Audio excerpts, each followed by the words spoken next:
Eu gostaria de agradecer a presença de todos. Gostaria de agradecer ao senador João Capiberibe por ter aberto a casa para nós, para a gente tratar desse assunto tão delicado, né, mas que realmente merece essa atenção especial, que, embora seja uma doença considerada rara, é uma doença que atinge no mundo e no Brasil uma parcela bem significativa de pessoas e que merece atenção, merece os cuidados garantidos pela nossa Constituição, né?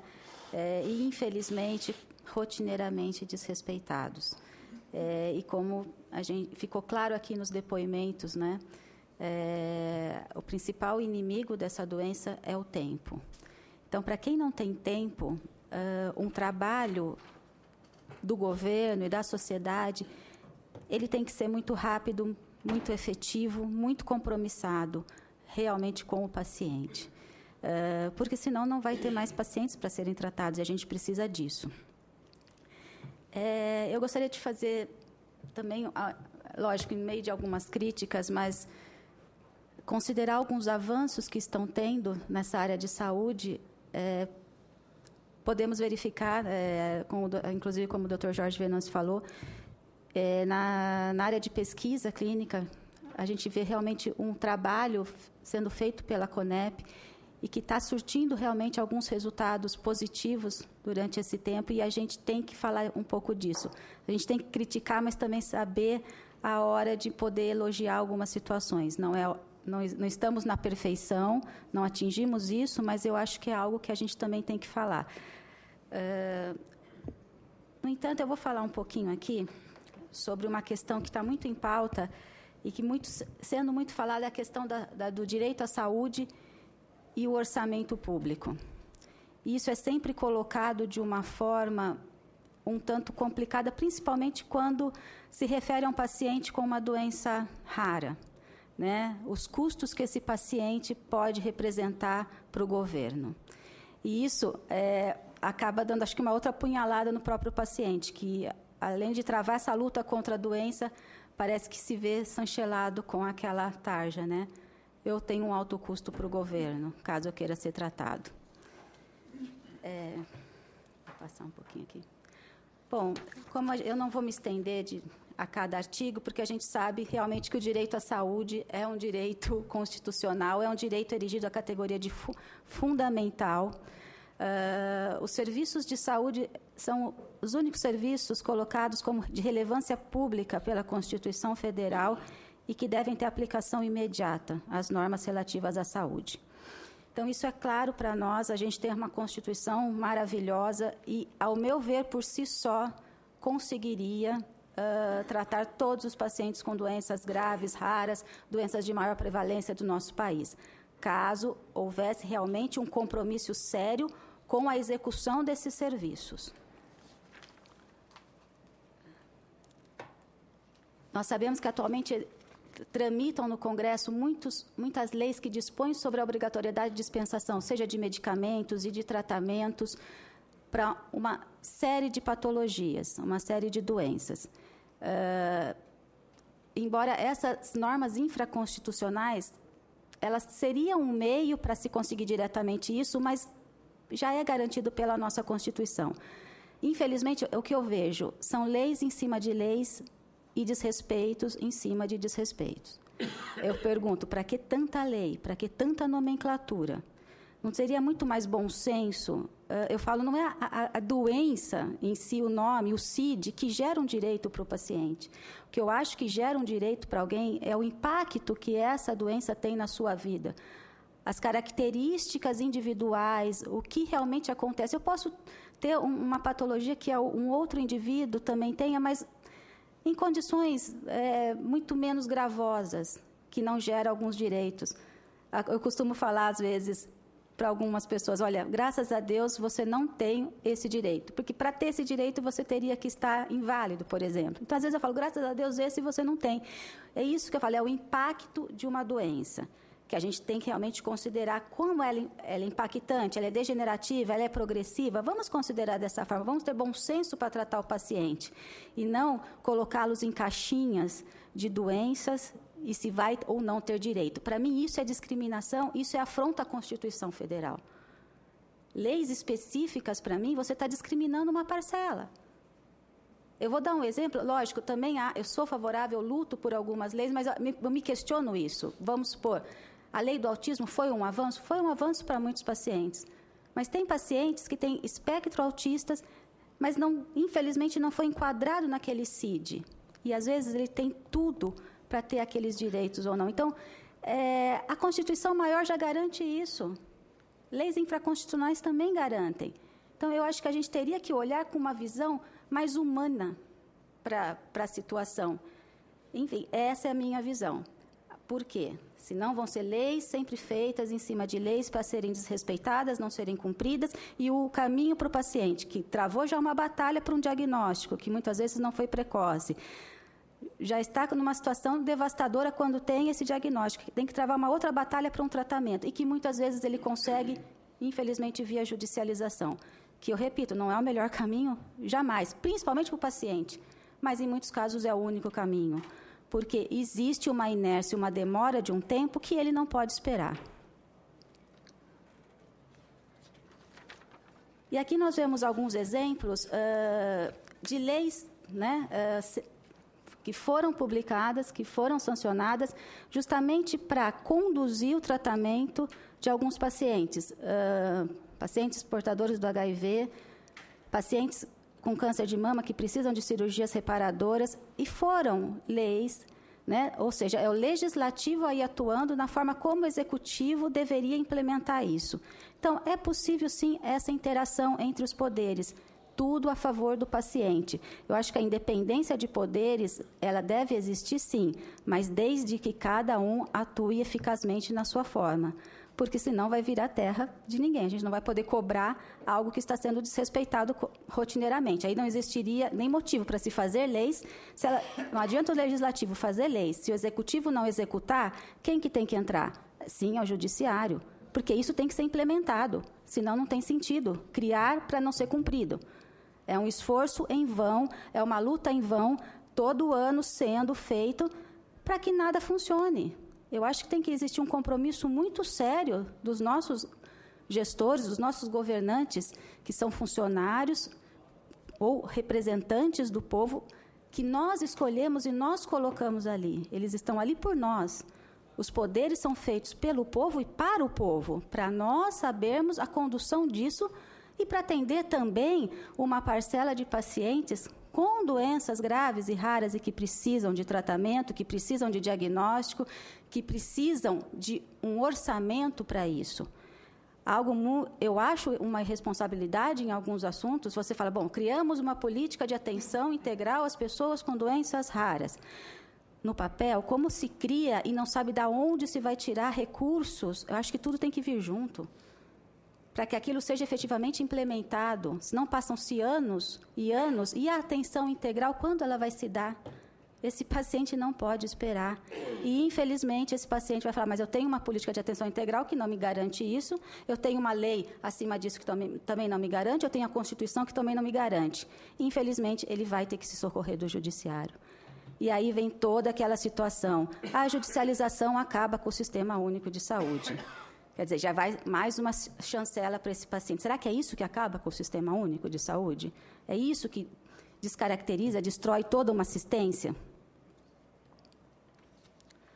Bom, aqui eu falo um pouquinho do conjunto da assistência farmacêutica, que, na verdade, é um conjunto de tarefas para o poder, para quê? Para que seja fornecido para o paciente o melhor que ele precisa, incluindo medicamentos de uso racional. Mas o uso racional não é tratar todos da mesma forma. Por quê? O que é bom para um paciente pode não ser bom para o outro. Isso, você estaria, sim, prejudicando um paciente caso ele se visse tendo que se adequar indistintamente dentro de um protocolo. Obviamente que um protocolo, muitas vezes, ele vai servir para 80%, 90% dos pacientes. Mas e os outros que, infelizmente, o organismo não se adequar? Vão ser condenados à morte? Não pode. Então, a gente tem que ter realmente esse uso racional, olhar para o paciente como uma pessoa individualizada.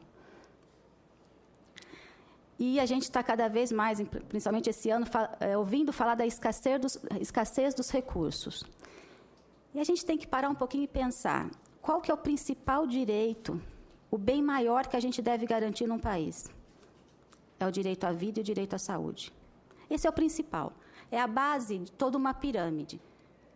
Infelizmente, a gente não tem como pensar, às vezes, em segurança, em estudo, se a gente não estiver vivo, se a gente não tiver a garantia da saúde e da vida. Então, sendo um direito fundamental, ele tem que, sim, ser tratado de forma prioritária. Os recursos para o direito à saúde e direito à vida têm que ser prioritários. A gente não tem como falar em escassez de recursos num país que se arrecada o que se arrecada no Brasil. É absurdo falar que um paciente com uma doença rara, muitas vezes, pode prejudicar centenas de outros pacientes com uma doença de maior prevalência. Eu já ouvi tantas mães sendo questionadas sobre isso. Um paciente com uma doença rara poderiam, com aquele valor, ser tratados não sei quantos pacientes com diabetes. Meu Deus do céu. Isso é gravíssimo. Aqui a gente só tem uma tabela de quanto foi o valor da assistência farmacêutica ano a ano e o quanto foi para medicamentos excepcionais. Não sei se vocês percebem, mas nos últimos anos teve uma queda vertiginosa para a parte de medicamentos excepcionais, embora o orçamento da assistência tenha crescido. Então, aqui você pode ver nesse gráfico também, a assistência farmacêutica cresceu, mas já está também caindo, mas olha a parte dos excepcionais, como houve uma queda muito maior. Aqui você vê por percentual. Em 2013, o percentual para medicamentos de alto custo era 1,67% dispensado. 2014, 0,66%. Até o momento, 27%. Agora aqui, a corrupção e a saúde, uma questão de prioridade que eu falo. Nos últimos 10 anos, por estimativas da Fiesp, foram desviados dos cofres brasileiros 720 bilhões. Se foram desviados 720 bilhões, o dinheiro existe. Daria para tratar todos os pacientes do Brasil e até alguns dos nossos parceiros aí, vizinhos. Mas não, né? Não existe dinheiro para a saúde. O que acaba com o sistema único são os pacientes com doenças graves e raras, quando eles pedem individualmente algum direito que lhes é negado? Ou seria isso que acaba com qualquer sistema de saúde? Com 720 bilhões.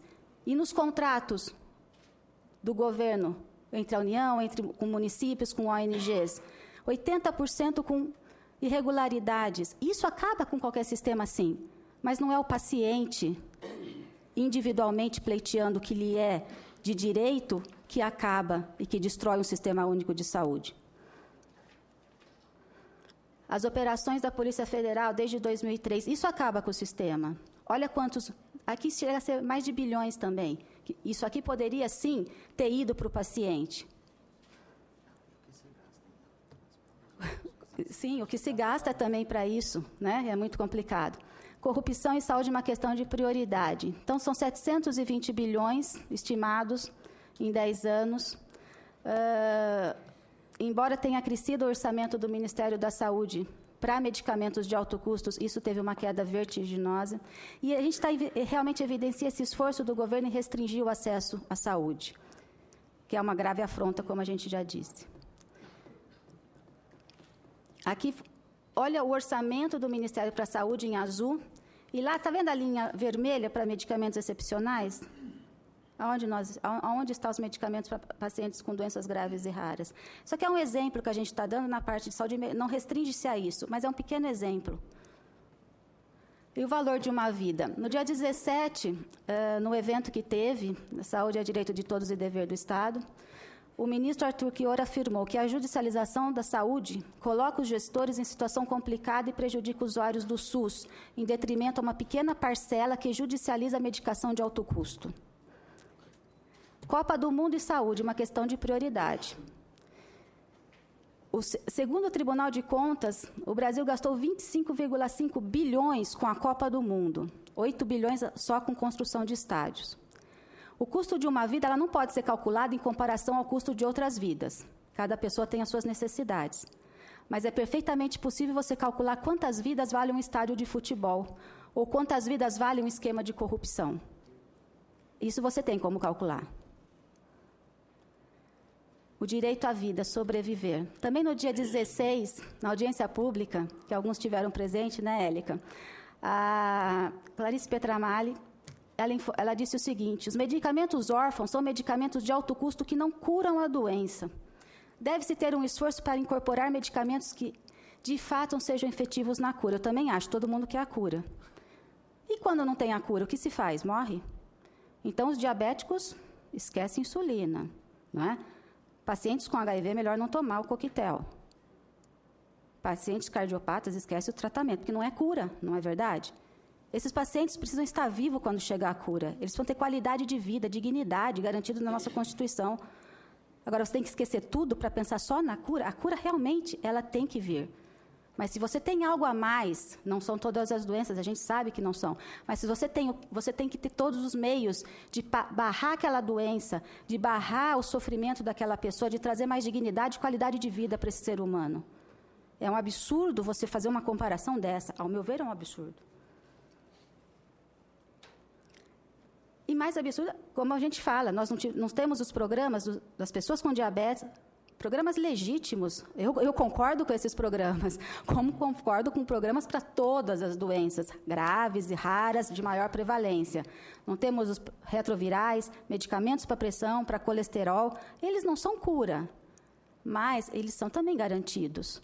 Então, acho que a nossa reflexão ela tem que realmente ser um pouquinho nisso. Será que realmente nós não temos condições de tratar todo mundo? Nós temos condições. E não podemos fazer esse tipo de comparação jamais, principalmente um representante nosso, que nós colocamos ali. De colocar a situação de um indivíduo que ele estaria representando um gasto excessivamente alto para a sociedade. O que representa gasto excessivamente alto é tudo que foi mencionado. São os desvios, são as corrupções, que não cessam. O dinheiro que o Brasil arrecada se compara a um país de primeiríssimo mundo em impostos. Só que, infelizmente, no que ele traz para nós, é algo que fica muito aquém do que nós merecemos. Então, eu gostaria de só fazer essa pequena reflexão, né? Eu acho que os pacientes também com ela estão nessa situação. Eles têm todo o direito e têm realmente que lutar por orçamentos para pesquisas. Nós temos esse dinheiro. E a saúde tem que ser prioridade. Vende campo de futebol para países de primeiro mundo nosso. Quem sabe? Rifa. E vai sobrar muito dinheiro para a gente poder tratar o que realmente importa para a gente. Muito obrigada.